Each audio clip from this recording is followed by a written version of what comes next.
자, 충분히 쉬셨나요? 그러면 두 번째 시간을 하도록 하겠습니다.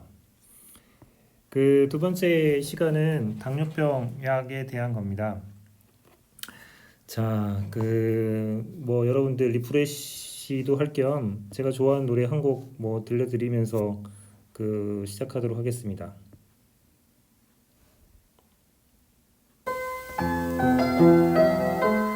온라인 강의가 조금 좋은 점 중에 하나가 이런 것 같습니다. 이렇게 시작을 해서 들으시면 좋을 것 같고요. 꿈꾸지 않으면 사는 게 아니라고 지금 이 노래가 별해는 마음으로 없는 길 가려내 사랑하지 않으면 사는 게 아니라고 설레는 마음으로 낯선 길 가려 하네. 아름다운 꿈 꾸며 사랑하는 우리 아무도 가지 않는 길 가는 우리들 누구도 꿈꾸지 못한 우리들의 세상 만들어 가네. 배운다는 건 꿈을 꾸는 것 가르친다는 것 희망을 노래하는 것 배운다는 것 꿈을 꾸는 것 가르친다는 것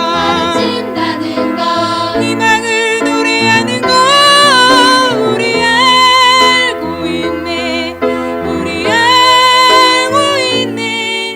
배운다는 건 가르친다는 건 희망을 노래하는 것.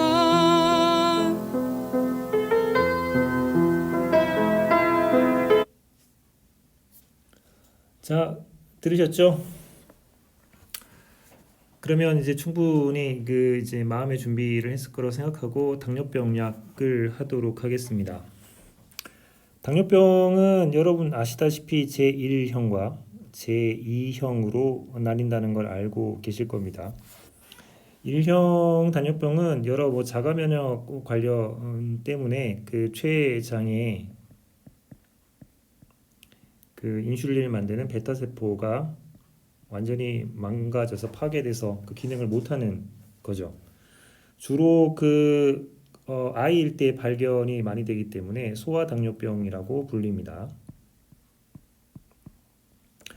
타입 2형 당뇨병은 노화 과정의 일환이라고 보시면 됩니다. 그래서 베타 세포의 기능이 점점 저하되면서 벌어지는 일이죠. 그래서 이 당뇨병은 우리는 성인 당뇨병이라고 이름을 부르게 되죠.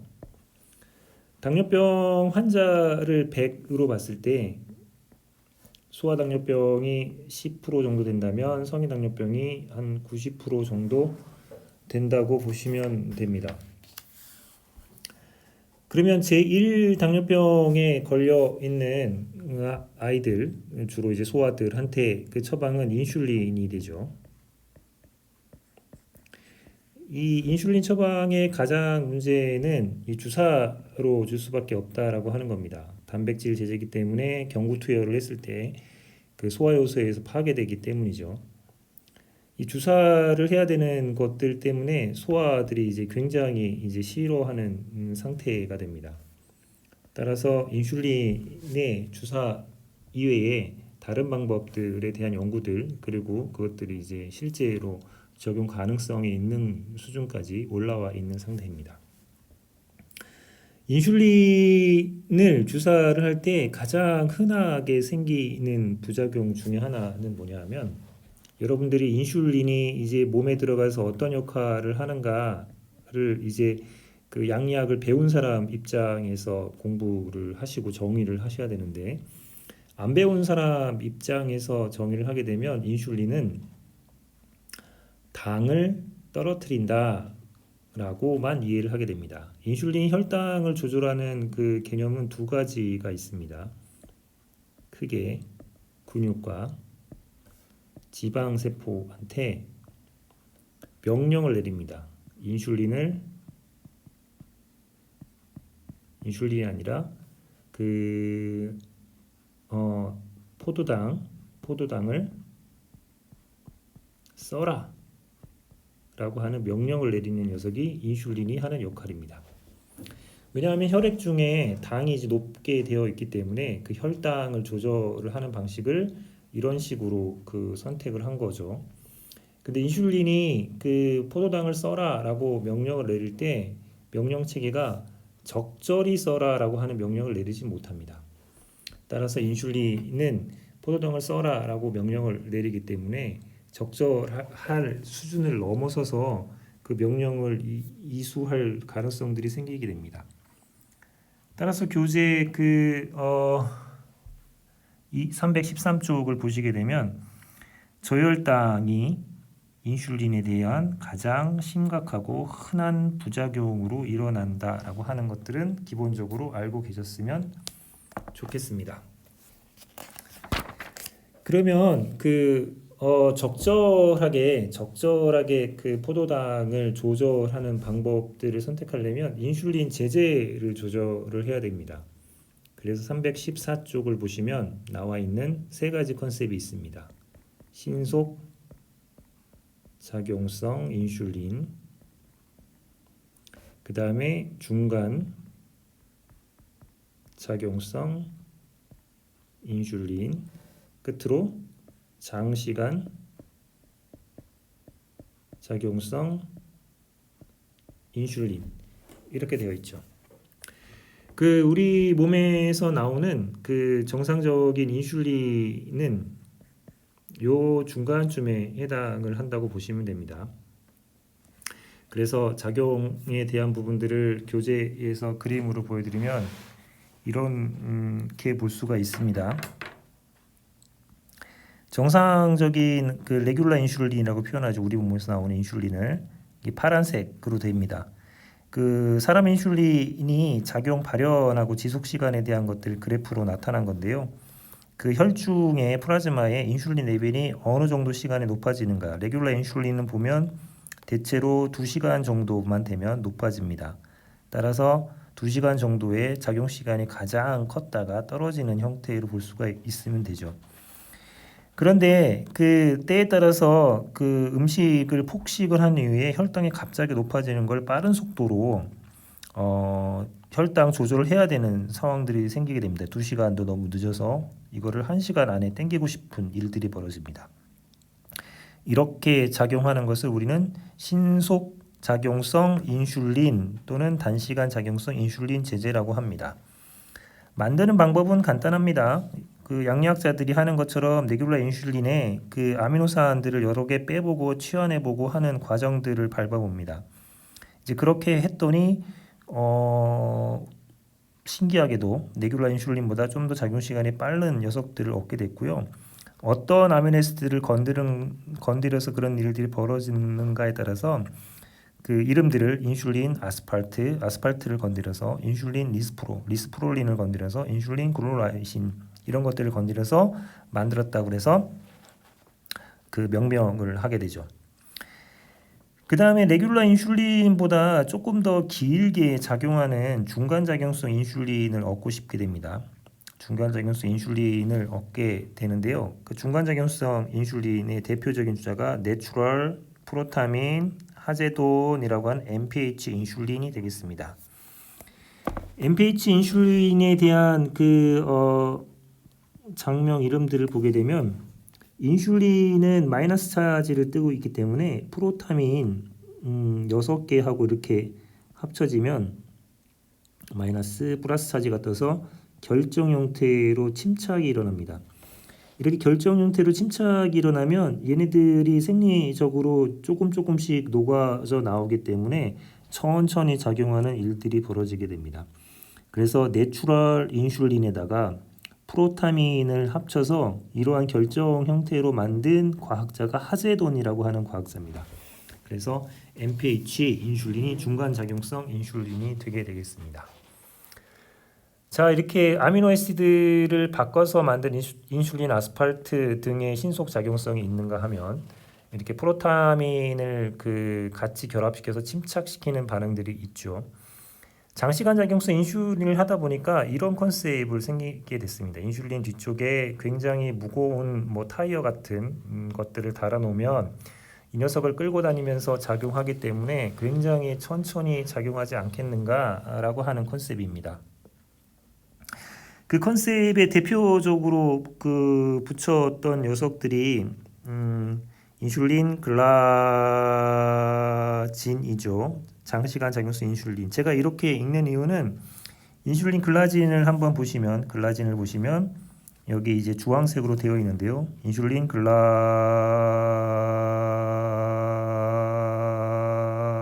글라진입니다. 왜 이렇게 이야기를 하시는지는 알겠죠. 기억을 좀 돕기 위해서 이렇게 말씀을 드리는 겁니다. 또 다른 부분으로는 인슐린 디글루덱이라고 하는 액상 형태로 남아서 반감기를 가장 길게 가질 수 있는 형태들이 있게 됩니다. 따라서 요런 세 가지 제제들을 병용을 해서 인슐린 타입 1의 치료에 사용을 한다라고 하는 큰 컨셉을 기억하시면 좋겠습니다. 그 다음에 제2형 당뇨병들을 한번 생각해 보면 다시 한번 설명을 드리죠. 인슐린이 몸에 들어가서 하는 일들은 근육세포와 지방세포한테 포도당을 써라 라고 하는 명령을 내립니다. 그러면 노화라고 하는 것들이 일어나면 두 가지 일들을 우선은 간단하게 생각할 수가 있겠죠. 인슐린이 노화가 일어나서 명령이 약해지는 경우가 있겠죠. 두 번째는 근육이나 지방세포가 귀가 노화가 일어나서 명령을 듣는 기능이 약해지는 경우, 가는귀가 먹는 경우가 있을 수 있게 되겠습니다. 따라서 타입 2형 당뇨병에는 첫 번째 쓸 수 있는 게, 만약에 명령치가 약해지면 이것들을 명령을 강화시킬 수 있겠죠. 그래서 인슐린이라고 하는 것들을 분비를 촉진시키는 촉진제를 사용할 수 있게 됩니다. 두 번째는 인슐린이 적게 나오더라도 여기 이 녀석들이 노화된 녀석의 보청기 같은 것들을 달을 수 있겠죠. 이런 경우를 우리는 인슐린 감작제라고 부릅니다. 그럼 여러분들 입장에서 여러분들이 만약에 임상 의사라고 가정을 했을 때 췌장으로부터 인슐린을 쥐어짜자라고 하는 인슐린 분비 촉진제를 선호를 하시겠습니까? 아니면 쥐어짜는 것보다 좀 잘 들었으면 좋겠다라고 하는 센서타이저를 선택하시겠습니까? 네, 이것을 먼저 선택하는 경향으로 타입 1 당뇨병, 2 당뇨병 치료제는 워킹을 하게 됩니다. 참고로 교재 323쪽에 보시면 타입 2 당뇨병 치료 지침이 나오고요. 이거 전체를 다 이해할 필요는 없지만 이거 가장 중요한 내용만 보십시다. 타입 2 당뇨병이 진단이 됩니다. 진단이 되면 첫 번째 주는 게 메포민이라고 하는 것을 줍니다. 그리고 메포민을 주고 나서 어떻게 된다 해가지고 다음 단계를 들어간다라는 걸 볼 수 있죠. 그래서 여러분들한테 설명하고 싶은 것은 타입 2 당뇨병의 1차 선택약으로 선택되는 녀석은 메포민이라고 하는 녀석입니다. 메포민. 비아구나이드 이것들은 이해할 필요는 없을 것 같고요. 메포민이 타입 2 당뇨병에 가장 일반적으로 선택하는 약이다라고 기억을 하시면 되겠습니다. 그래서 그 녀석을 우리는 인슐린 감작제라고 표현을 하고요. 거기에 메포민이 가장 이제 파퓰러하게 사용하는 거다라는 거죠. 그다음에 이제 두 번째를 소개해 드리면 인슐린 분비 촉진제도 있습니다. 인슐린 분비 촉진제. 촉진제에는 두 가지 형태가 있는데 교재 여러분들 317쪽을 보시면 나옵니다. 첫 번째 그 설포닐 우레아류 인슐린 분비 촉진제 요 가가 있고요.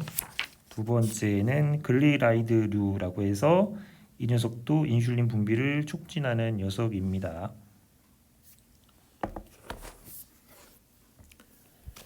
자, 인슐린 분비 촉진제는 설포닐 우레아류 아까 이제 교재에 보여드렸죠. 이 녀석이 있고 그 다음에 두 번째는 글리라이드가 있습니다.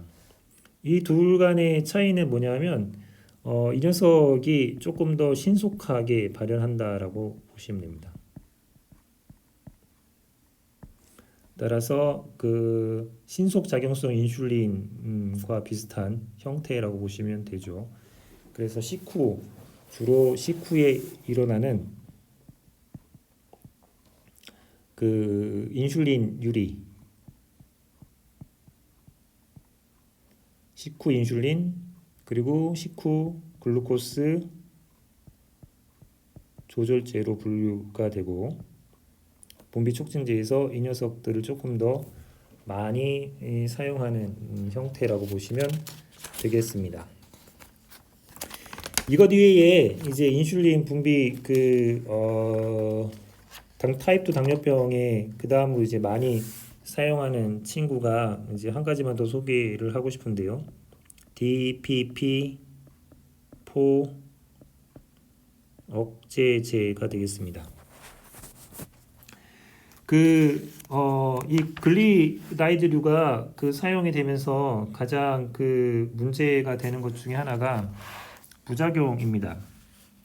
메포민이 갖고 있는 부작용은 콩팥이나 간, 당뇨병 케톤 산증에 있는 당뇨병 환자한테는 금기가 되어 있습니다. 더군다나 심장 또는 알코올 압력력이 있는 사람한테는 금기인데 한번 생각해 보면 나이가 많으신 분들한테 일반적으로 나타나는 형상들입니다.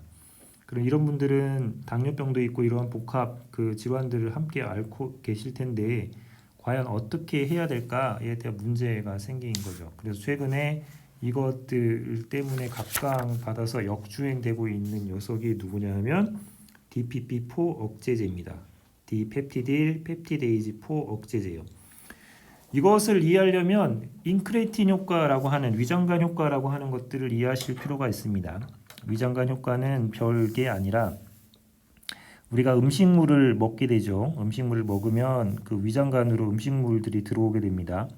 그럼 위장관은 어떤 알람들을 췌장한테 알려주냐 하면 우리 주인이 음식을 많이 먹었다. 이제 혈액에 당이 높아질 가능성이 높으니 췌장 너 인슐린 분비를 준비하는 게 좋겠다라고 췌장한테 시그널을 보내주게 됩니다. 이 위장관에서요.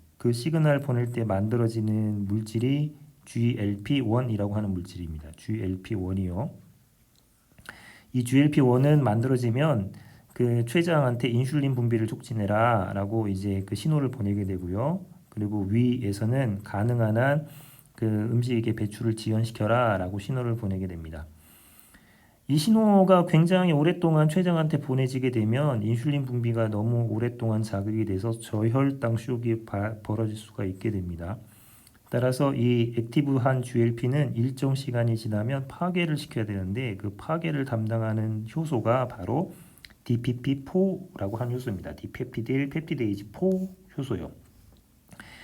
근데 타입 2 당뇨병 환자한테는 이 GLP-1이 파괴가 되지 않도록 하는 게 중요하겠죠. 따라서 GLP-1을 파괴시키는 DPP-4를 억제하는 억제제를 사용해서 타입 2 당뇨병 환자한테 사용을 하게 됩니다. 그래서 디펩티딜 펩티데이지 4 억제제를 사용해서 타입 2 당뇨병 환자한테 사용한다 라는 것을 이해를 해 주시면 되겠습니다. 자, 여기까지가 그 당뇨병 환자들한테 하셔야 될 내용들에 대한 전부고요. 다시 한번 정리해서 이해를 해 주시면 좋겠습니다. 자, 그 다음에는 이제 25장으로 넘어가겠습니다. 25장의 내용은 자, 에스트로겐하고 안드로겐에 대한 겁니다. 즉 여기 미리 써놨기 때문에 다시 쓰지 않기 위해서 설명을 드리겠습니다. 에스트로겐은 E2라고 보통 약에서 설명을 하게 되죠. E2가 작용하는 녀석은 에스트로겐이 작용하는 것은 유방을 자극을 하고 자궁을 자극을 하고 골밀도 유지에 굉장히 큰 역할을 하게 됩니다. 난소에서 에스트로겐이 너무 많이 나오면 에스트로겐을 만들어라 라고 명령을 보냈던 시상하부하고 뇌하수체에 가서 나 너무 많이 나오니까 이제 그런 명령을 내리지 마세요 라고 하는 일들을 벌이게 되죠. 다시 한번 정리를 하게 되면 에스트로겐이 유방 또는 자궁 또는 골 내 가서 작용하는 수용체, 에스트로겐 수용체에 작용을 하게 되는데요. 이 에스트로겐 수용체는 약간 모양이 다르게 생겼습니다. 다르게 생겼다는 것들을 조금 모양 글자로 다르게 이제 표현을 해봤는데요. 비슷하지만 유사하지만 다르다라고 하는 거죠. 따라서 에스트로겐 수용체를 에스트로겐을 가지고 주로 이제 치료 용도로 사용할 때 폐경후 호르몬 치료제로 주로 이제 많이 쓰이게 됩니다. 폐경후 호르몬 치료. 근데 문제는 가족력 중에 유방암 또는 자궁암 같은 가족력이 있는 분들은 폐경 후에 에스트로겐을 치료를 계속 오랫동안 받게 되면 자궁암, 경부암, 유방암 위험성들이 높아지게 됩니다. 따라서 골다공증 위험성들 때문에 폐경 후에 에스트로겐 치료를 하게 되는데 그런 분들이 유방암, 자궁암 같은 위험성들이 높아지면 안 되게 되겠죠. 따라서 양리학자들이 그러면 우리가 만든 약이 여기에는 작용을 하고 이런 데는 작용하지 않게 선택적으로 만드는 약을 만들면 좋지 않을까에 대한 컨셉들을 개발하게 됩니다. 그 컨셉으로 나온 약의 이름들을 살펴보면 바로 이런 겁니다. 셀렉티브 에스트로겐 리셉터 모듈레이터라고 하는 컨셉이죠.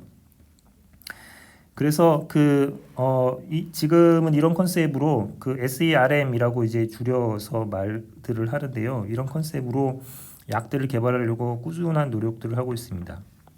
이 파트에서는 대표적으로 여러분들한테는 랄록시펜이라고 하는 약들을 한번 보여드리겠습니다. 왜냐하면 폐경 후에 호르몬 치료의 가장 주된 이유 중에 하나가 골다공증 때문이고 에스트로겐이 생길 수 있는 여러 부작용들을 좀 완화시키는 차원에서 좀 좋은 약 중에 하나이기 때문입니다. 여기 보시면 날록시펜은 뼈에 있는 에스트로겐 수용체에서는 작용을 잘 해서 골밀도를 감소시키지 않고 증가시키는 여기 보시듯이 이런 역할을 하게 됩니다.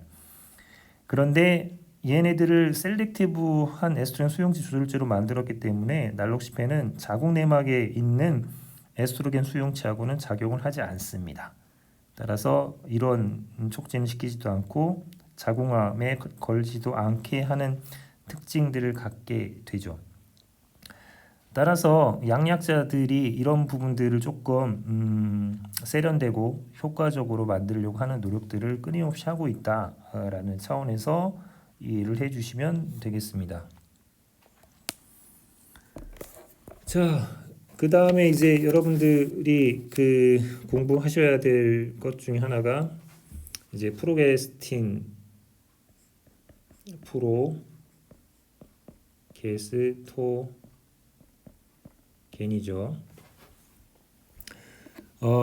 나중에 이제 에스트로겐하고 프로게스테론 합쳐서 피임약에 대한 설명들은 따로 할 거고요. 이 파트에서는 항프로게스틴에 대한 것만 이해를 하셨으면 좋겠습니다.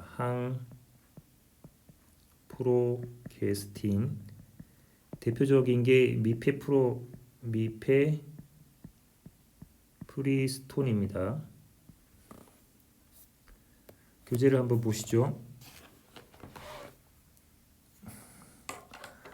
자, 여기 보는 것처럼 항프로게스틴 중에 미페프리스톤입니다. 이 녀석은 프로게스틴 작용들을 억제하는 기랑 역할을 하기 때문에 임신 유지에 프로게스틴은 항상 중요하게 되죠. 그래서 임신을 종료시키는 유산을 유도할 때 사용을 하게 됩니다. 그 때때로 임산부들이 그 임신을 한 이후에 아이가 이제 뱃속에서 사산이 되는 경우가 생기게 됩니다. 이제 그런 경우에는 그 의학적인 치료 목적으로 이런 조치들을 취할 수 있다라는 것들을 생각을 하시게 됩니다. 그 다음에 이제 피임제인데요. 그 아까도 설명을 드렸지만 그 에스트로겐은 많이 나오게 되면 시상하부나 뇌하수에 가서 얘네들이 명령체계를 억제하기 때문에 배란을 시켜라라고 하는 호르몬들을 만들지 못하게 할 수가 있게 되죠. 따라서 피임제로 활용을 하게 되고요. 그 다음에 프로게스틴 같은 경우는 그 착상을 그 요 상태로 아주 그냥 그 일정하게 유지시켜주는 호르몬의 역할입니다. 근데 수정란이 착상이 되려면 이렇게 딱딱하게 유지되는 게 중요한 게 아니라 착상할 수 있는 상태, 요 상태가 중요하게 돼서 프로게스테론이 이렇게 많이 나와서 유지가 되면 오히려 그 수정란이 착상을 못하는 일들이 벌어지게 됩니다. 따라서 대표적인 복합 경구 피임제들은 에스트로겐과 프로게스틴이 합쳐져서 만들어진 녀석들이 경구 피임제의 대부분이다. 라는 것들을 이해하시면 좋겠죠. 그 피임제를 할 때 제가 지금 당혹스러웠던 그 TV 프로그램이 있습니다. 프로게스틴의 이게 복합 제제인데 여러분 혹시 광고에서 에스트로겐 농도를 3분의 1로 줄인 내 몸에 그 좋은 피임제라는 광고를 들으신 적이 있나요? 이 광고를 보면서 저는 더 이상 이제 여러분들한테 양리학 강의를 할 필요가 없는 건가라는 생각이 들었습니다. 왜냐하면 광고를 보는 모든 그 시민들이 에스트로겐을 줄인다는 게 좋은 건가라는 것을 이해하고 있으니까 이런 광고를 만들었겠거니라는 생각을 했던 적이 있습니다. 여러분들이 조금 생각을 해보셔야 될 것들 중에 하나가 에스트로겐은 과량으로 오랫동안 하게 되면 혈전 같은 것들이 생기기 쉽게 됩니다. 더군다나 흡연을 하는 여성이면 이런 가능성들은 조금 더 높아지게 됩니다. 혈전이 생기면 생길 수 있는 부작용들은 알겠죠. 어떤 심혈관계에 있는 모세혈관들을 막아서 경색 같은 것들 일들이 벌어질 수 있기 때문에 좋지 않게 됩니다. 따라서 에스트로겐은 이런 부작용들은 어떤 여성들한테 조금 많이 벌어지냐면요. 자, 여기 이제 교재에 있는 것처럼 35세 이상 그리고 흡연한 여성에서 가장 흔하게 일어나게 됩니다. 따라서 이런 이유로 에스트로겐이 조금 덜한 또는 프로게스틴 제제로만 이루어져 있는 피임제들을 이런 분들한테는 권하게 되고요. 참고로 여러분들의 교재 338쪽에 있는 25.7번 문제를 보게 되면 자 36세 아까 35세 이상을 하기 위해서 의학적이 아니라 하루에 한갑 흡연도 하죠. 이런 때 가장 적절한 피임약은 뭐냐? 이 얘기는 뭐냐면 에스트로겐 제제가 없는 피임약을 쓰면 좋겠다라는 뜻입니다. 그래서 정답은 프로게스틴만 있는 미니 환제를 설명한 이유는 여기 설명을 보시면 알죠. 단일 환제는 늙은 이 말들은 조금 좋지 않은 말이네요. 나이가 많은 흡연 여성에게 선호되는 거죠. 왜냐하면 혈전이 일어나서 에스트로겐이 들어가게 되면요, 심근경색이나 뇌졸중 이런 부작용들이 일어날 수가 있고 이걸 낮출 수가 있기 때문이죠. 요 단일 제제를 하게 되면. 그래서 에스트로겐이 함유된 피임제는 35세 이상 흡연 여성에게는 권장하지 않습니다. 여기 보기를 보게 되면 다른 것들은 다 에스트로겐을 함유하고 있기 때문에 에스트로겐이 없는 녀석을 쓴다라고 하는 것을 조금 이해하시면 좋겠다라고 하는 겁니다. 그 다음에 여러분 교재에서 보시다 보면 좀 재미있는 형태들을 볼 수 있습니다. 부부 간에 이제 더 이상 그 아이가 태어나지 않았을 때 영구 피임들을 할 수 있게 되죠. 그 영구 피임 중에 하나의 방법 중에 하나가 여성의 그 난관을 묶는 방법이 있고요. 그 다음에 남성 같은 경우에는 정관을 묶는 방법이 있을 겁니다. 아시다시피 정관을 묶는 수술은 국소마취 1시간 안에 끝나는 가벼운 수술입니다. 난관을 묶는 수술에 비해서는 난관을 묶는 수술은 복강경 또는 제왕절개 시에 동시에 실시하는 경우들이 많을 정도로 전신마취가 필요를 하는 거죠. 의학적으로 어떤 게 더 부작용이 덜하고 간편한가를 따지면 그 남성의 정관을 묶는 게 이 여성의 난관을 묶는 것보다는 거의 100배 이상 의학적으로 안전할 겁니다. 근데 현실 미국 여성의 피임법 사용을 보게 되면 퍼센트를 보십시오. 정관을 묶는 퍼센트가 5.1 정도라고 하면 난관을 묶는 퍼센트는 그것의 3배 정도 이상이 되는 것을 볼 수 있습니다. 의학적이지 않은 다른 요인들이 작용하고 있다라는 것들을 볼 수 있죠. 이것들은 여러분들이 한번 고민을 해 보셨으면 좋겠습니다. 그 다음에 피임과 관련해서 사용하는 여기 햇빛 형광등 불빛 때문에 이게 좀 정확하게 안 보이는 측면들이 있는데요. 잘 보이게 좀 해드리면 이렇게 됩니다. 여러 가지 피임 중에 그 컨비네이션 오랄 그 피임약들이 그 생각보다 실패율이 이 정도 된다라고 하는 것들을 조금 이해를 하시면 좋겠습니다. 그 다음에 이 파트에서 여러분들한테 꼭 말씀드린 것 중에 하나가 여기 보이는 성교 후 피임입니다. 보통 무방비 상태에서 성교를 하게 되면 실패 태아를 이제 가질 수 있는 임신의 위험성들이 이 정도로 높습니다.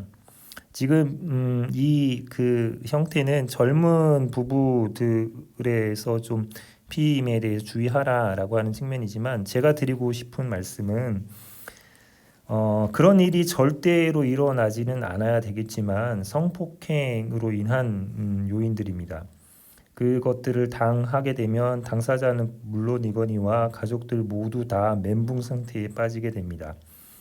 따라서 주변에서 해피 센터 같은 것들을 조금 권유해서 보내주시거나 아니면 응급 피임으로 성교 후의 피임을 프로게스틴의 농도가 10배 이상 높은 단일 제제를 투여를 하게 되면 거의 임신 가능성을 이 정도로 낮출 수 있다라고 하는 것들을 알려드렸으면 좋겠습니다. 왜냐하면 곧장 복용해야지 효과가 조금 더 높기 때문이고요. 멘붕에 빠져서 혼란스러운 상태에 있는 분들은 이것까지 고민할 수 있는 여유들이 별로 없어서 향후에 고민했다가 오히려 더 큰 리스크, 더 큰 심리적인 고통 이런 것들을 겪을 수 있기 때문에 여러분들이 이제 의료인으로 양약을 배운 사람 입장에서 이런 부분들을 조금 이야기해 줄 수 있으면 좋겠습니다. 자, 그 다음에 이 챕터의 마지막 부분에 대한 설명은 안드로겐입니다. 자, 안드로겐은 두 가지 큰 작용을 하죠. 남성화 작용을 하고요, 동화 작용을 합니다. 남성화 작용은 알고 있듯이 남자의 성숙과 관련되어 있는 그리고 정자 생산과 관계되어 있는 부분들이라면 동화작용은 근육 활성 뭐 이런 것들 측면이죠. 따라서 그 운동 선수들이 동화작용 측면들 때문에 도핑 테스트에 이제 많이 걸리게 되죠. 이런 얘기들을 왜 드리냐면 안드로겐은 그 남성들한테만 사용한다라고 하는 오해들 때문인데 이 동화작용에 대한 기능들을 이용해서 그 여성 환자분들한테도 사용하는 예들이 있습니다. 어떤 예들이냐면 바로 여기 나오는 거죠. 동화대사 스테로이드의 형태들을 조금 강화시켜서 노인성 골다공증 환자분들이라든가 아니면 면역결핍성 바이러스나 암과 관련해서 만성 수약 치료가 필요한 분들이라면 남성이든 여성이든 가리지 않고 사용을 하는 게 안드로겐이다라고 하는 거고요. 그 다음에 이제 끝으로 마지막 여러분들 이 파트에서 좀 기억해 쓰면 좋겠는 게 한 안드로겐입니다. 보통 테스토스테론은 고환에 주로 많이 작용을 하죠. 그러면 그 전립샘 같은 부생식기관 같은 경우에 작용하는 그 호르몬은 테스토스테론이 환원이든 디하이드로 테스토스테론이 작용을 합니다. 환원. 이 녀석들이 전립샘을 자극을 하게 됩니다. 그러면 만약에 양성 전립선 비대증이라고 하는 그 환자들이 최근에 많아지고 있고 40세 이상이 넘는 남성들의 거의 50%에 육박한다라고 얘기해야 될 정도로 많아지고 있습니다. 이런 환자들은 디하이드로 테스토스테론이 적어지는 게 유리하게 되겠죠. 적어지는 게 유리하기 때문에 이 환원 역할을 하는 주로 5알파 리덕테이즈가 그 역할을 하는데요. 이 녀석들을 억제하는 작용제들을 사용을 해서 그 양성전립腺 비대증 치료에 쓰게 됩니다. 교재를 보시면 항안드로겐 파트에 5알파 리덕테이즈를 억제해서 양성전립腺 비대증 치료에 사용을 합니다. 그런 이유로요. 저것들을 그 처방을 할 때 항안드로겐 처방을 하겠습니다라고 이제 얘기를 하기 때문에 주로 이제 환자분들이 걱정하는 일들은 뭐냐면 테스토스테론을 억제하나 보다라고 이제 걱정을 해서 남성 정력에 문제가 생기나요? 라는 이야기를 들을 가능성이 있게 됩니다. 그러면 말씀해 주셔야 될 게 그게 아니라 디하이드로 테스토스테론 환원한 이 효소가 많이 나오면 양성전립腺 비대에 안 좋은 영향을 주기 때문에요. 테스토스테론은 그냥 두고 이것을 환원시키는 환원 효소를 억제를 해서 이 디하이드로 테스토스테론을 적게 만드는 약을 처방 드린 겁니다. 라는 설명을 드릴 수 있으면 좋을 것 같습니다. 자, 긴 시간 마쳤고요. 또 다음에 봤으면 좋겠고 제가 이것들을 할 때 학생들하고 그 질의응답 시간을 갖습니다. 어떤 것 가지고 갔냐면 줌이라고 하는 프로그램으로 실시간 질의응답을 받는데 여러분들한테도 혹시 들어올 수 있을 수도 있으니까 말씀을 드리겠습니다. 어플리케이션에 지금 보이는 이 줌이라고 하는 것을 까시면 됩니다. 줌. 자, 줌을 깔면 여러분 제가 이제 일정한 시간에 새 회의라고 해가지고 열어놓으면 여러분이 들어올 수 있게 되고요. 올 때 여러분들은 옆에 있는 회의 참가 이것들을 눌러서 여기 아이디를 등록해서 들어오게 되면 됩니다. 제가 이제 고유 아이디를 가지고 있고요. 여기 보이시면 819271075라고 하는 고유 아이디를 가지고 있습니다. 그래서 그 모든 친구들이 들어올 필요는 없지만 혹시 저와 그 같이 강의를 듣고 싶은 친구들이 함께 실시간으로 그 질의응답이나 여러 가지 이야기를 하고 싶다면 줌에 그 설치를 하고 회의 참가를 해서 거기에 819-271-0752를 치고 들어오시면 되는데 실시간이기 때문에 딱 일정한 시간만 운영을 하도록 하겠습니다. 언제 운영을 하냐 하면 네, 4월 24일 금요일입니다. 금요일 오전 9시부터 9시 30분까지 그 이 제 전용 아이디로 되어 있는 회의방을 열어놓도록 하겠습니다. 그곳에 들어오셔서 잠시라도 그 질의응답 그리고 뭐 얼굴도 뭐 서로 보고 서로 같이 이야기할 수 있는 시간 가졌으면 좋겠습니다. 고생하셨습니다. 그러면 금요일 날 뵙길 바랍니다.